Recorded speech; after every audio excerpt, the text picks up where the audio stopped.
Amis, plusieurs crypto-monnaies dans le marché peinent à toucher des niveaux records en termes d'ATH à cause d'un point qui dans leur tokenomique est très négatif, soit la supply. En effet, une trop grande supply sur un projet ne constitue pas une source d'attraction pour les investisseurs qui, eux, sont propices à l'évolution d'un projet. Que dis-je? À la bonne évolution d'un projet. C'est dans cet ordre d'idée que pas mal de protocoles eurent à mettre sur pied ce que l'on appelle des mécanismes, dits mécanismes de burn, faisant ainsi que des projets quittent des jetons inflationnistes aux jetons déflationnistes. Baby Doge et Shiba Inu n'y dérogent tout simplement pas. En ce sens où ces projets eurent eux aussi à leur tour, en fonction de leur supply énorme, à mettre des mécanismes de burn.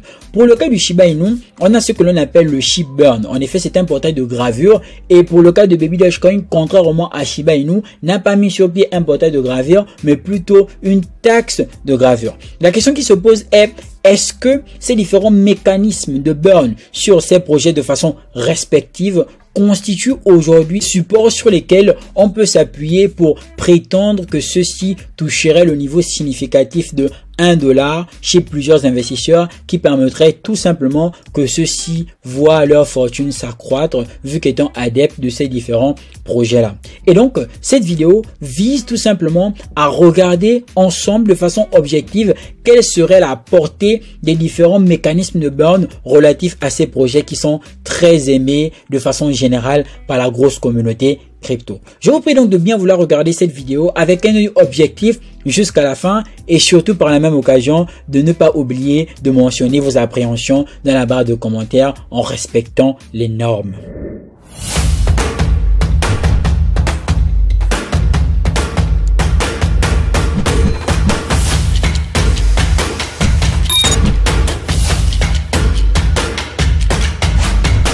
En effet, suite à cette vidéo qui avait pour titre 4 shitcoins à acheter pour être millionnaire au bull market, je mettais en exergue le fait que, se basant sur les données relatives à la tokenomique, il nous est compliqué d'espérer un Shiba Inu, un Baby Doge, un PP, un Bonk à $1 au prochain bull market. Cette vidéo a purement été basée sur des données relatives à la tokenomique. Il n'était en aucun cas question pour moi de juste faire des affirmations gratuites. J'ai tout simplement mis à votre disposition certains outils tels que CoinMarketCap Off, qui constitue une très bonne calculatrice, CoinGecko et par la même occasion CoinStat, qui nous permettait tout simplement de prédire ou encore d'avoir des estimations sur le prix de ces différentes crypto-monnaies-là et le retour sur investissement en fonction du capital que l'on aurait tout simplement injecté. Et pour la vidéo, notre capital tant prisé était $500 minimum.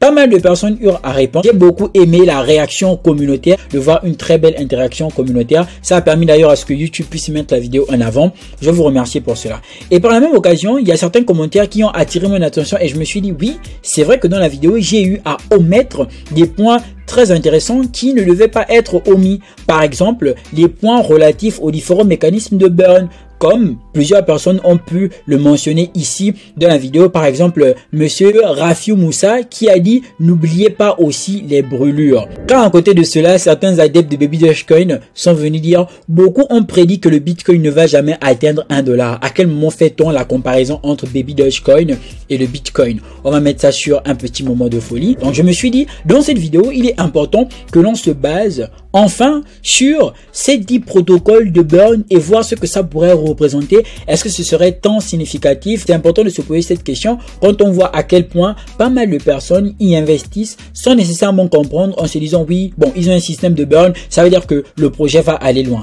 Mais dans cette vidéo, on va voir la portée de tout ceci. Voici sur le site officiel de Baby Dogecoin où vous pourrez avoir toutes les informations relatives au projet. Alors, nullement besoin de rappeler que Baby Dogecoin est aujourd'hui l'un des projets, l'un des mêmes coins les plus populaires de tout le marché crypto entier avec 1 700 000 holders.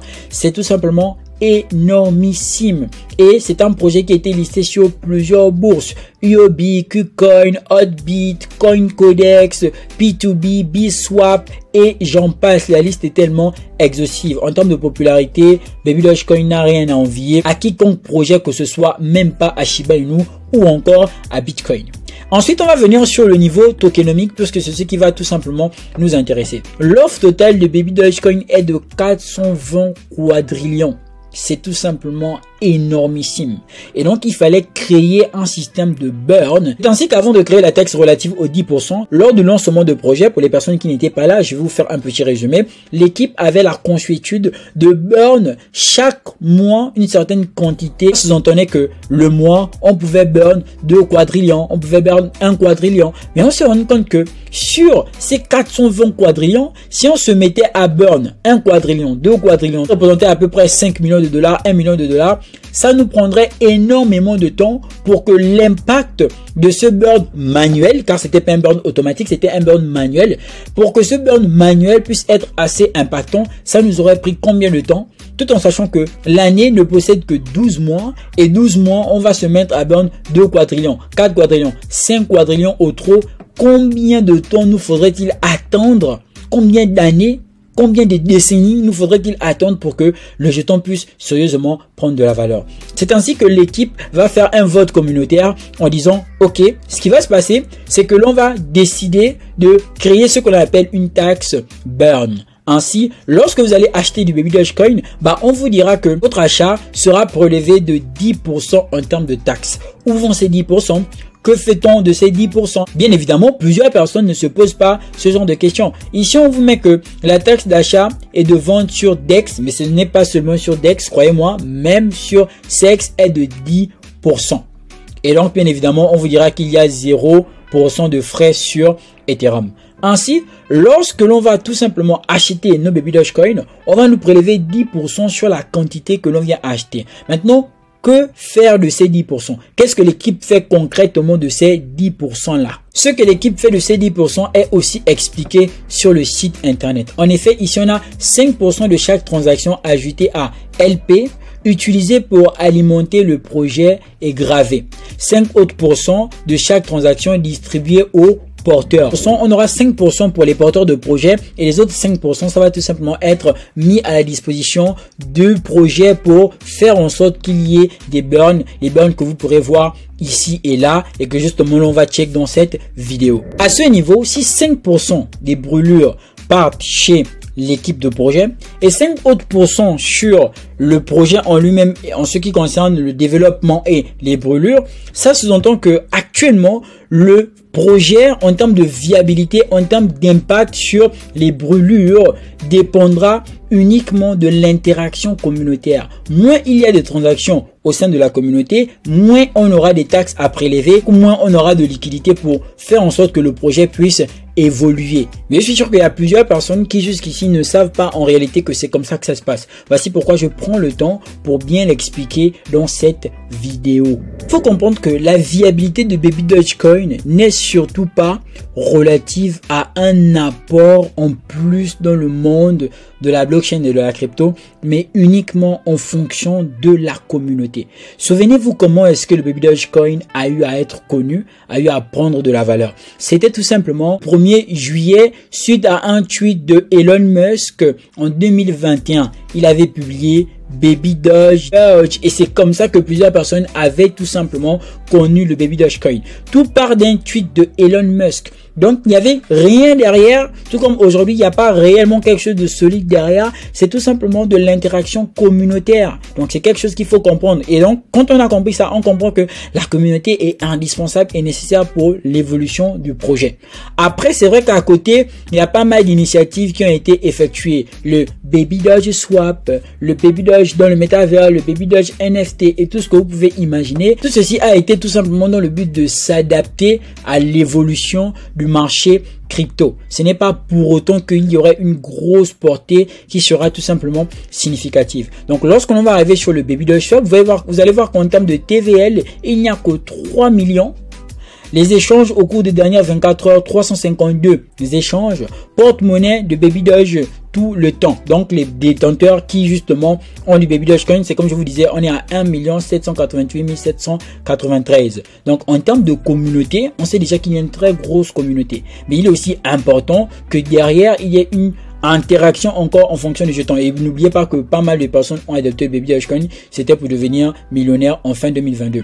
Voici le tweet dont je vous parlais. Bref, jusqu'ici, c'est un projet qui est purement communautaire. Et donc, aujourd'hui, sur la question de la taxe, on voit à quel point la taxe va tout simplement agir, mais pas de façon importante et pas de façon significative. C'est surtout ce qu'il faut garder à l'esprit. Lorsqu'on vient sur le Baby Doge Burn, en l'occurrence le Burn Baby Doge, on va remarquer que ici, il y a un peu des publications relatives au Burn. Alors, combien en moyenne une transaction peut-elle rapporter en termes de burn? Tout ça, ça va tout simplement dépendre de la quantité déjà qui est achetée. Et donc, quand on vient ici sur la quantité, on se rend compte que là, sur le Baby Dogecoin, lorsqu'on prend ce tweet d'il y a 3 heures de temps, on voit que il y a celui-là, s'il y a eu un burn d'à peu près 134 $, ce qui représente 90 milliards de Baby Dogecoin. Généralement, ce sont ces burns qui ne sont pas aussi significatifs que ça qui vont se passer sur le projet. Les burns relatifs à 51 $. On a les brûlures des dernières 24 heures qui s'élèvent pratiquement à 96,68 $. C'est très très bas. On a la brûlure du dernier jour, donc d'hier, qui s'élève tout simplement à 3640 $. Donc vous voyez que il faut des brûlures massives et ultra méga considérables. Mais si on ne fait qu'accumuler des brûlures de 93 $, de 100 $, de 10 $, tout en sachant que on a une offre totale de 420 quadrillions, ça va tout simplement être compliqué en termes de burn et bien évidemment en termes d'objectif de 1 $ au prochain bull market. Je ne sais pas si vous comprenez ce que je suis en train de vouloir dire, mais ce que je suis en train de vouloir dire, c'est que c'est une chose de dire qu'on a un mécanisme de burn. Et c'est une autre chose de voir si le mécanisme de burn a une portée ultra méga significative. Ainsi, tout ce dont on aura besoin, c'est tout simplement avoir des burns ultra méga massifs. Et pour avoir des burns massifs, pour avoir une adoption massive, il est important d'être dans un contexte de bull market. Donc un contexte relatif tout simplement hausse du marché de façon générale, ce qui fait en sorte qu'il y ait une grosse injection de liquidité. Mais bien évidemment, même avec ce scénario, il faudra de constater que ça reste ultra méga compliqué. Où, même avec les différentes capitalisations boursières, comme je vous ai pris dans la vidéo précédente, pour qu'on ait un Baby Dogecoin à 1 $, ça reste tout simplement compliqué. Maintenant, ça ne signifie pas que le Baby Dogecoin ne prendra pas de la valeur. Mais moi, j'aimerais que les gens aillent au bull market en sachant que la prévision de 1 $ est tout simplement idyllique. D'ailleurs, il y a quelqu'un qui a dit, je pense bien dans les commentaires, que, attendez que je le retrouve, moi je ne suis plus les on dit. En crypto-monnaie, on ne dit jamais jamais. Tout est possible et tout peut arriver. Cette conception, cette manière de voir les choses, c'est une bonne manière de voir les choses dans un certain angle et c'est aussi une manière dangereuse de voir les choses dans un autre angle. Pourquoi? Parce qu'il y a des gens qui sont allés vendre des voitures, vendre des terrains, qui ont fait des prêts pour aller investir sur des projets qui sont ultra méga communautaires et susceptibles de se casser la face à n'importe quel moment. C'est une prise de risque qui va varier en fonction de tout individu. Je ne suis en aucun cas là pour dire à quelqu'un que tu as mal fait parce que tu as investi dans Baby Dogecoin. Jusqu'à preuve du contraire, je vous l'ai dit dans l'ancienne vidéo. J'ai moi-même investi dans du Shiba. J'ai moi-même investi dans du Baby Dogecoin. Mais ce que je mets en évidence, c'est le fait de partir dans un bull market de façon un peu plus consciente. Car à coup sûr, il y a des personnes à qui on a dit que Shiba Inu, ça ne servait à rien. Et il y a d'autres qui sont devenus multimillionnaires avec le Shiba Inu. Donc, nullement besoin ici de vous dire oui, Baby Dogecoin n'ira pas quelque part, Shiba Inu n'ira pas quelque part. Loin de là, ce n'est absolument pas la chose. Tout ce que je veux mettre en exergue, c'est le fait d'être un peu plus rationnel lorsque l'on va investir dans ces différents projets en n'étant pas idyllique et chimère en pensant que demain vous allez être ultra méga milliardaire et consort. Donc, regardez bien cette vidéo et regardez aussi bien la vidéo précédente que j'ai eu à faire sur le sujet. Il n'est en aucun cas question pour moi de vous déconseiller d'y investir, mais d'y investir en étant un peu plus conscient, car à coup sûr, il y a des projets dans le marché crypto qui sont très intéressants, qui pourront aussi rendre la grosse majorité millionnaire. Mais Shiba Inu a dépassé les limites, dépassé l'entendement. C'est un projet qui a surpris. Et c'est au nom de Shiba Inu que aujourd'hui, on peut remarquer qu'il existe un gros gain pour les mêmes coins, de l'intérêt pour les mêmes coins, au point où on a la catégorie même coin qui s'élève à 24 milliards de dollars. Que diable vont faire 24 milliards de dollars dans une catégorie de projets ne servant à rien? Telle est la question à 24 milliards de dollars en termes de réponse exacte. Mais bien sûr, tout comme le Baby Dogecoin, Shiba Inu aussi a ce que l'on appelle une supply assez importante et intéressante qu'il est important d'y apporter une solution pour tout simplement faire en sorte que le projet évolue de façon significative. Jusqu'ici, ils se sont lancés dans le métavers, ils se sont lancés dans le SHIB Swap, ils se sont lancés dans le SHIB Eternity qui est le jeu tout simplement. Bref, il y a eu plusieurs initiatives dans le but de faire en sorte que le projet puisse prendre de la valeur. Mais par la même occasion, est-ce que pourrait-on encore retrouver un Shiba Inu qui nous a fait rêver et qui ira jusqu'au niveau de 1 $? C'est la question justement qui est très importante et plusieurs personnes se basent comme sur le Baby Doge en fonction de ce que l'on va appeler les burns. En effet, il y a ce qu'on appelle le SHIB Burn, disais-je tantôt. C'est un portail de gravure où on va brûler le Shiba Inu un peu plus de façon intéressante et considérable. Et donc là, nous sommes sur les brûlures qui s'effectuent. Vous voyez que là, il y a 11 heures, il y a pratiquement eu une brûlure relative à 2 millions de Shiba, 20 millions de Shiba, 8 milliards de Shiba, 3,782 millions de Shiba et j'en passe. La question aussi c'est, est-ce que ces gravures sont tout simplement significatives? Et généralement, à combien est-ce que le montant peut-il s'évaluer? Vous avez tout ce qui est en rapport avec l'approvisionnement du Shiba Inu. Et tout juste en bas, on a le taux de combustion qui est en chute de moins 1,12%. Je vous rappelle que le SHIB Burn existe bel et bien depuis plus de 1 an déjà. D'accord? C'est tout de suite quelque chose qui avait été lancé en 2022 comme alternative pour brûler des jetons qui justement sont assez énormes sur le projet. Entre-temps, fort est de constater que malgré l'évolution des brûlures, c'est pas pour autant que le prix du Shiba Inu vient à connaître une certaine valeur. Bref, même le portail en question, c'est bien qu'il y ait des brûlures, mais c'est comme la réalité de Baby Dogecoin, ça prendra impérativement beaucoup de temps pour que l'on ait des résultats assez significatifs. Ce dont le projet a besoin, c'est tout simplement une entrée de liquidité ultra méga massive et rien de mieux qu'au bull market. Et mais justement, là encore, pour que ce soit ultra méga considérable, il nous faudrait déjà que l'on ait aussi bien pour le Shiba Inu que pour le Baby Dogecoin des market cap apprivoisant les 1000 milliards de dollars, soit la capitalisation boursière du Bitcoin à son ATH, le bull market précédent, ce que beaucoup de personnes d'entre nous demandent tout simplement à voir. Chers amis, lorsque vous entendrez désormais parler de burn, il faudrait que vous ayez en mémoire ce que ça représente en termes de réalité. Est-ce que ces burns sont significatifs ou pas? Car je peux vous dire aujourd'hui que demain, il y a des projets qui sont sortis tels que Shinja Shinobi. Qui entend encore parler de Shinja Shinobi? Shinja Shinobi qui était censé être la révolution et tout ce qui va avec, aujourd'hui c'est un projet qui est limite décédé. Et donc il y a des projets qui sortent comme ça. Et donc lorsque l'on annonce quelque chose, il faut comprendre l'annonce et la portée de cette annonce-là. Si on a créé un portail de burn, il faut comprendre dans quelle mesure ce portail de burn est tout simplement significatif. Vous qui avez acheté vos pièces de Shiba Inu, gardez-les. Vous qui avez acheté vos pièces de Baby Dogecoin aussi, gardez-les. C'est ce que moi je vais faire, ce que je recommande à toutes les personnes ayant acheté. Mais par la même occasion, préparez votre bull market en ne basant pas vos résultats sur de la chance.